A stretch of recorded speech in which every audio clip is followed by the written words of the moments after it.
Good afternoon and welcome back to Warrior TV. I'm Kerry Duval, the Warrior Queen. I'm back for a second time today.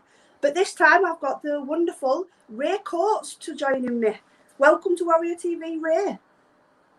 Thank you very much. Thank you for having me, Kerry. Lovely to see you. As always, we'll start with some quick fire questions. Get my words out. So we'll start with my favourite question. Does pineapple belong on pizza?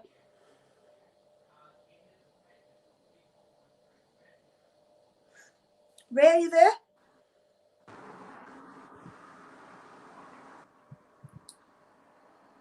Are you there? I lost you for a moment, so sorry if you asked a question. Okay, so I'll ask it again. Does pineapple belong on pizza? No. I love it. That's really upset me now. Do you? I'm joking. I get it. Sorry. It's just a quick fire. I should have said, in my opinion, no. In my opinion, that's all right. But all things are acceptable, yeah. Yeah. Cats or dogs? Dogs. Second guess Ray said dogs. But again, cats. You know, love is love. You love what you love, so both are equally acceptable. But for me, dogs. Yep. Seeing as you're a singer-songwriter, rock or pop? Mm-hmm. Funny enough, great question. Previously pop, now rock. Yeah, that's I like a mix of both. Yes, me too. Summer or winter? Oh, winter. Can I ask why winter? Of course you can. I tend to get very, very hot easily. Very hot easily. So I prefer to be cool. If I could, I would live in a fridge. I like to be cool, and I like the biting mornings. I like the crisp mornings. So I think winter of the two. Yeah. Well, I'd agree with you, winter. But my reason for winter is Christmas, because I love Christmas. Of course, and we're moving that way, aren't we? Wow. Yeah. Perfect. I can't wait. It's September. Yay. 2 more months. Fantastic. 2 more months. We're on our way. Put my tree up. Roll on November. Lovely. Yep. Because from the 1st of November, all my partner gets is, can I put my tree up? Can I put my tree up? Brilliant. Oh, I love it. I love it. I don't think you can ever have Christmas too early. No. Last year with the lockdown, I put mine up in October. So I spent my birthday with my Christmas decorations. So I loved it. So Great shout. Great shout. Yeah, and my partner always tells me no, but then on my birthday it's, you know what, I don't care no more, I'm putting my tree up. Wow. That's how I get away with it. My birthday. Well, it's my birthday, December the 29th. So I'm 4 days after Christmas. So, yeah. Oh, wow. Right, okay. So obviously, with facts that you're a singer, a songwriter, a poet and an actor, and an international best-selling co-author, a public speaker and a father. So which one of those titles would you say is your favourite title? Great question. I'm going to answer it this way, and I know it's not the way you've asked the question. I don't particularly like titles for anybody. I don't give them to anybody. They are descriptions of what I do. It's a challenging one because obviously immediately my mind goes to being a father, immediately. But I think in everything I do, so I suppose if I were to put it under a title, I would say creator. So that would then be almost like an umbrella for everything. But I'm not somebody particularly who identifies by titles, and I don't buy other people by titles personally. Yeah, and that's absolutely fine. So tell me about how did you get into being a singer-songwriter? So we'll clear that one first. Yeah, I suppose in some ways that probably clears your first question, that words were everything to me. So if I were to choose one of those things that I do, um, I would say a poet would be one of the top things that I do, because I've always loved words right from a young age. I wrote lyrics from about the age of 7 or 8, and I just looked as I got into the teenage years to find ways of moving those words, so vehicles for those words. And of course, it was in the 80s, and synth pop, very kind of easily accessible music was very popular. And I think that's where the words then attach themselves to music. And that's the way, basically, I became a songwriter, because I was looking for ways of transmitting those words to as many people as I could reach. And of course, music was a wonderful way of getting the words and the messages out to as many as I could. Yeah. So obviously in that you've mentioned you're a poet, so we'll move on to that. Is there any particular poems that you can share with us now? Oh, we've lost him again.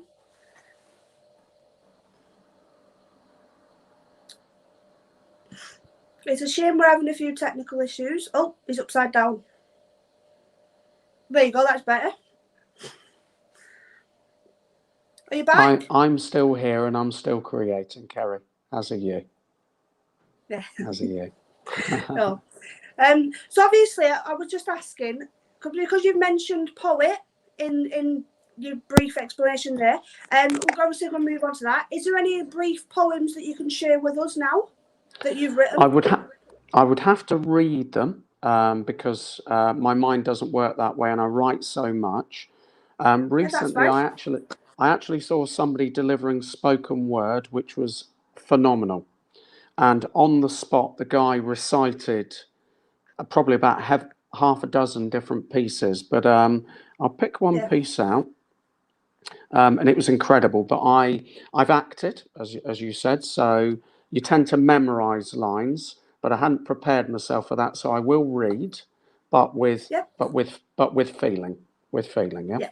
So this is called One Love, One Goal. One love, one goal.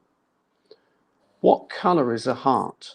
What class is a soul? What rank is your spirit? One love, one goal. What difference is in blood? What variance in bone? What rank is your spirit? One love, earth, our home. Who are you to judge another? Who are you to slay colour, sister, brother?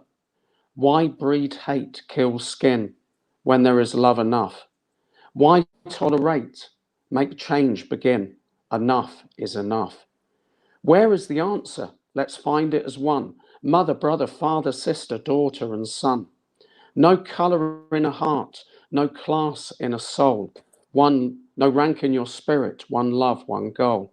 No colour in a heart, no class in a soul. No rank in your spirit, one love, one goal. Oh, wow. That was brilliant. I love that. Thank you. Oh, thank you. Thank you for sharing that to us. That's okay. Thank you for asking. Thank you. Yeah, that was really, really good. Oh, I really like that one. I appreciate it. Obviously, you've mentioned you're an actor, so tell me a bit about the acting. That actually started in several years ago. So in the last few years, it's not something I'd always done. I would recommend it to anybody. I joined a local dramatic group at an arts centre where I lived previously. And I guess I was going through a period of time of disconnection, and I've experienced this several times for different reasons in my life. And I wanted to be with people and create with people.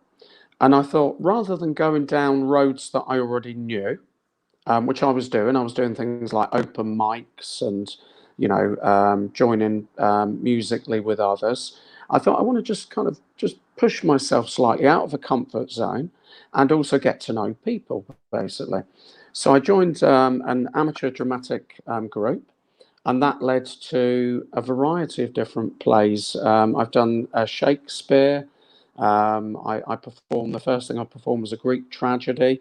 I've done a little bit of screen work, and it's something that I see myself having the opportunity to develop more into, because it's another medium of emotion.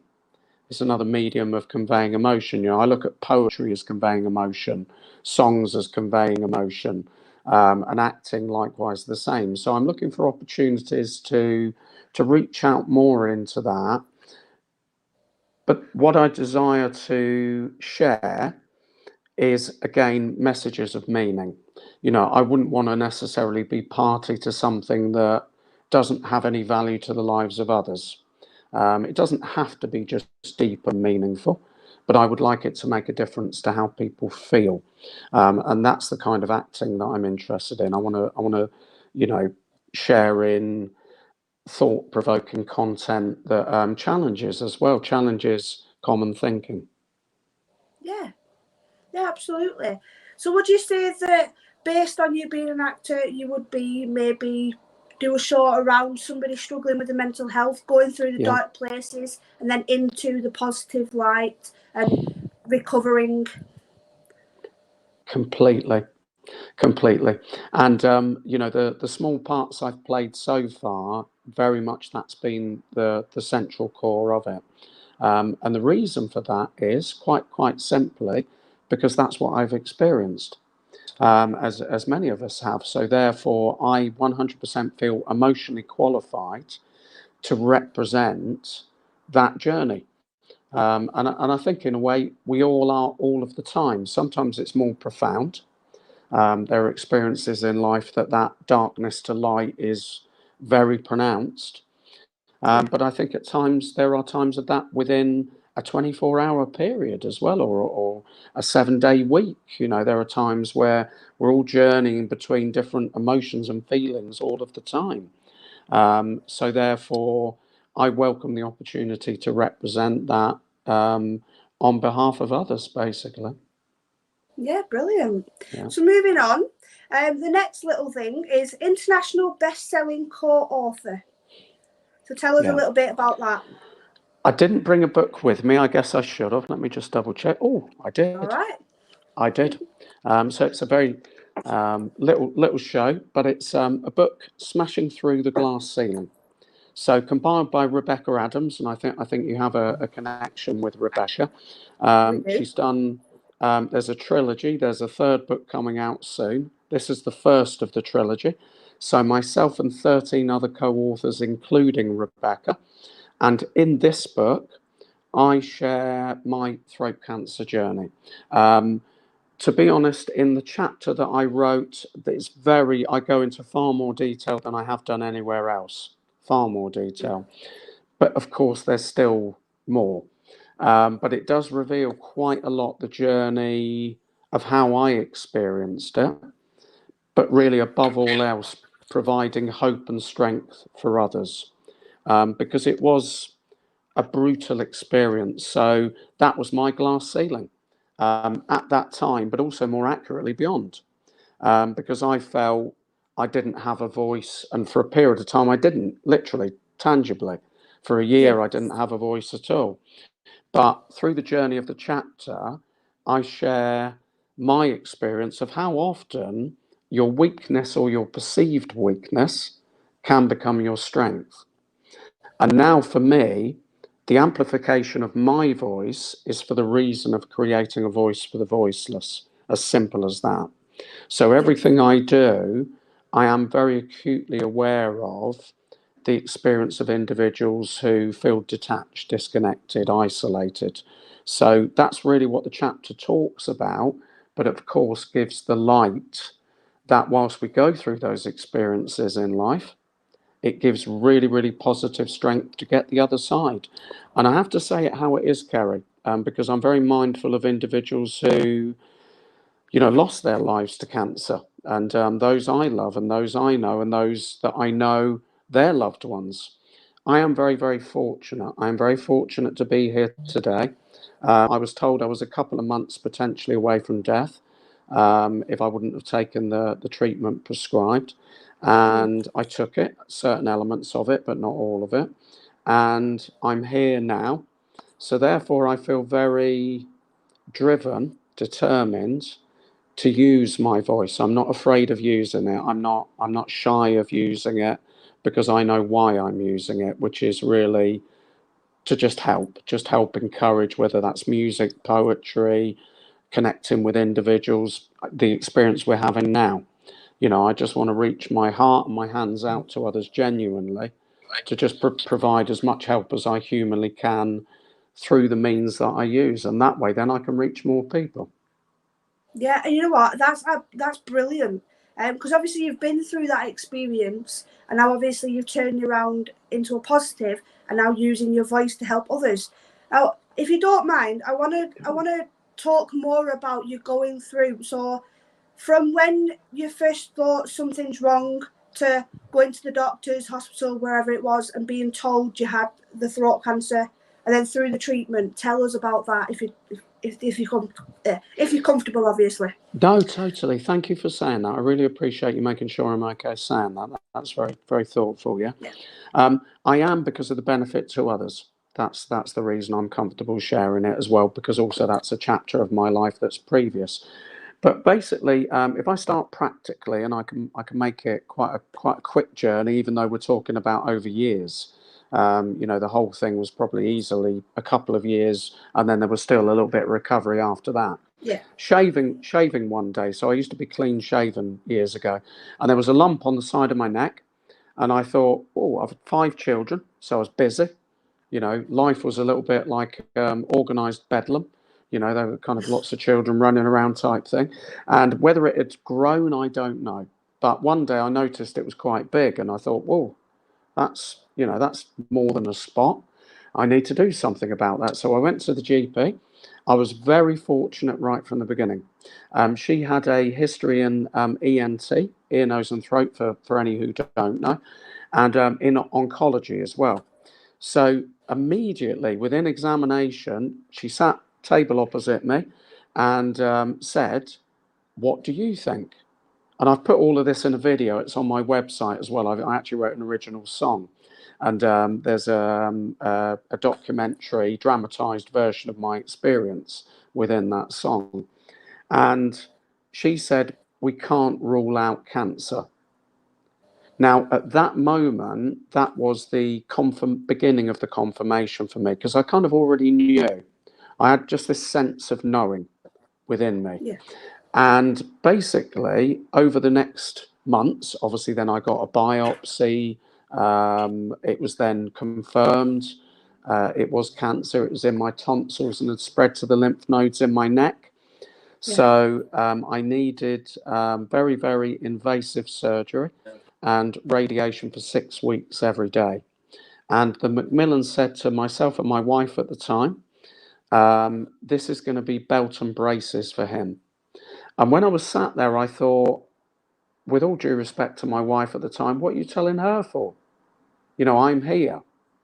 Now, when I then experienced what is called the treatment, it's brutal. It's torture. It's torture.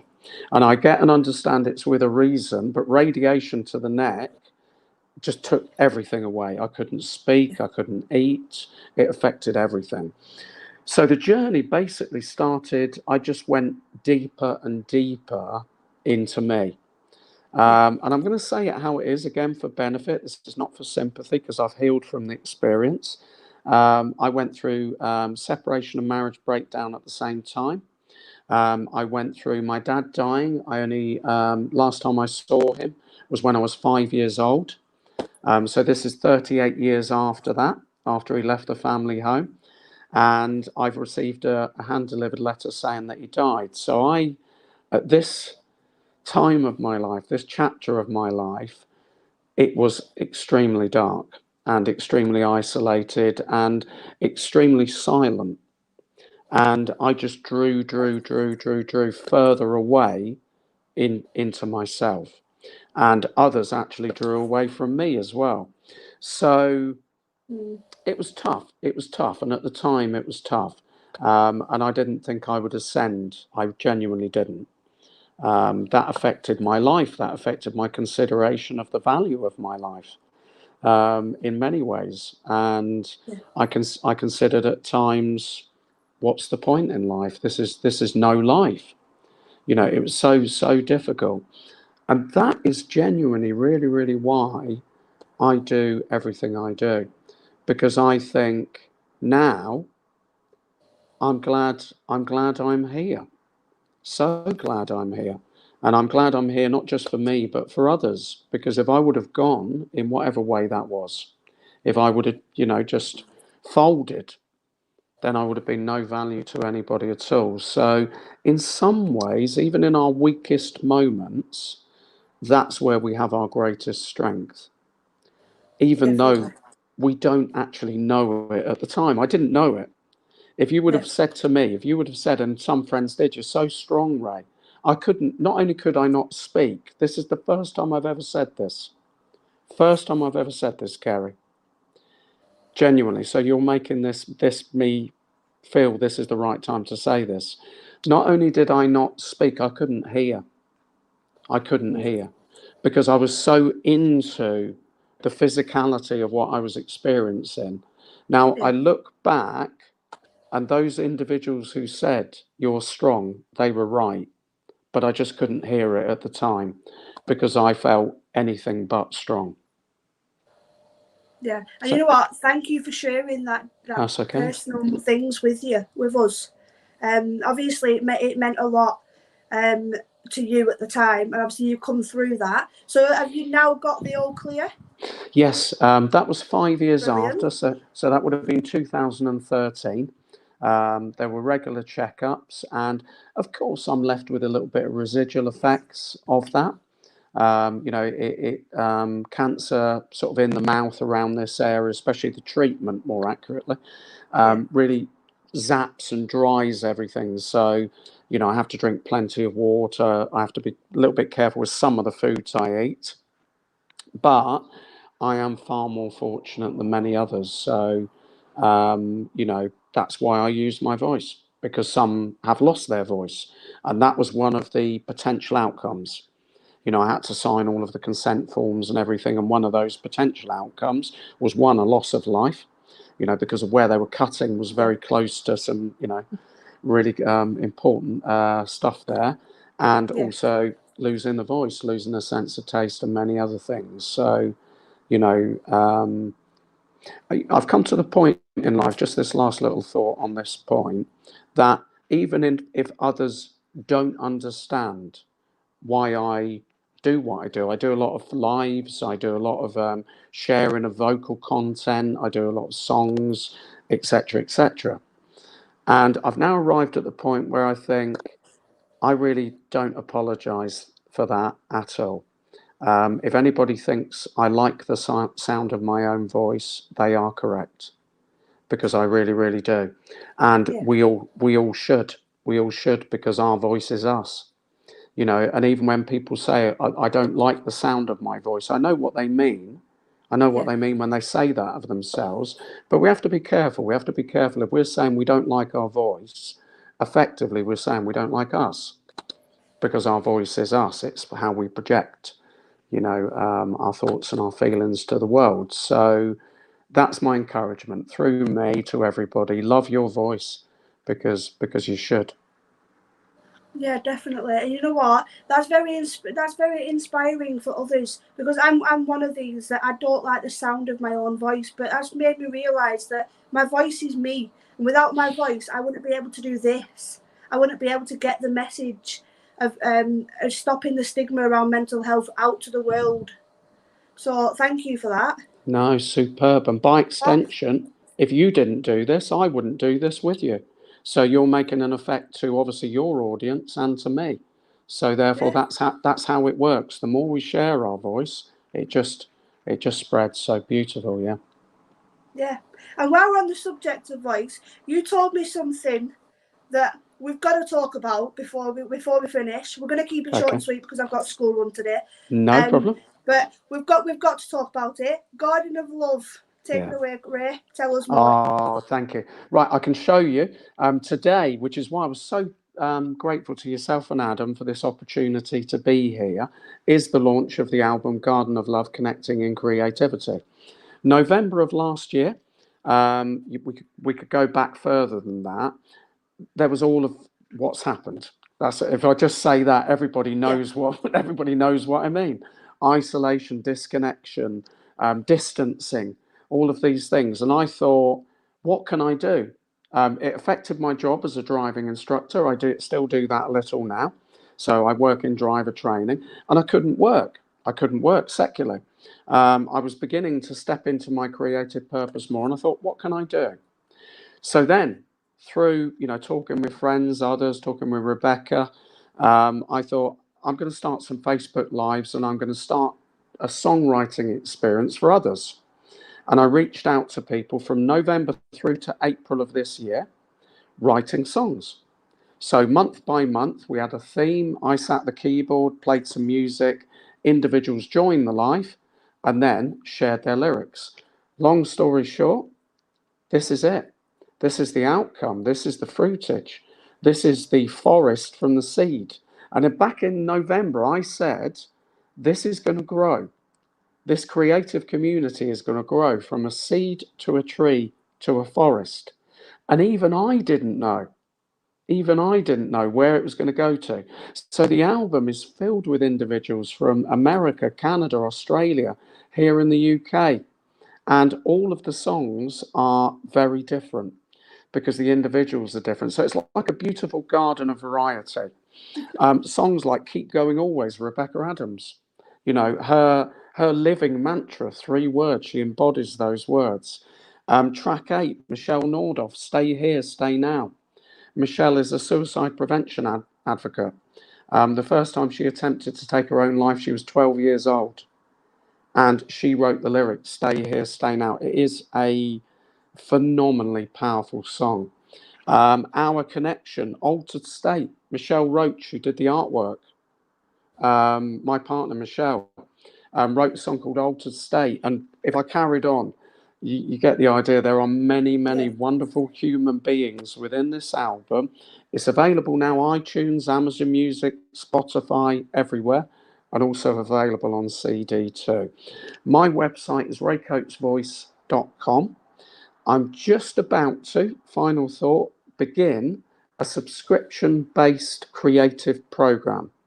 So it's this coming Monday. So if individuals would like to, in the 4 months before the end of the year, if they would like to create their own song, write their own song, then I have a month-by-month program that will help them to do that.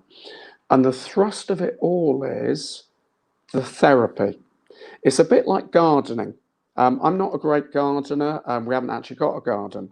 But I understand people how wonderful it is to go into the garden to plant, to grow things, because you then see the fruitage of your labour, your work, your purpose. And I look at creativity in terms of music and lyrics, words, as the same. So I'm creating an opportunity, one, by listening through the album, really powerful messages, and two, by joining with me in creating September, October, November, December. By the end of this year, individuals would have written their own song, including music. So raycoatesvoice.com, reach out, and I would love to connect in creativity. Yeah, and Ray has very kindly said that the Mental Health Warriors can have a copy for free. So thank you, Ray. We look forward to receiving it and having a listen. No We'll problem. obviously feed back to you how great it is. I'm sure it's brilliant. Thank you. I appreciate that. I can't wait to have a listen. I'd love to be with you again, and thank you so much for your time, your energy, and what you do. Yeah, and feel free to come back. Yeah. Have a wonderful rest of the day, yeah? You too. See you later. See ya. Thank you, Kerry. Thank you. Bye. Bye-bye, yeah. Bye.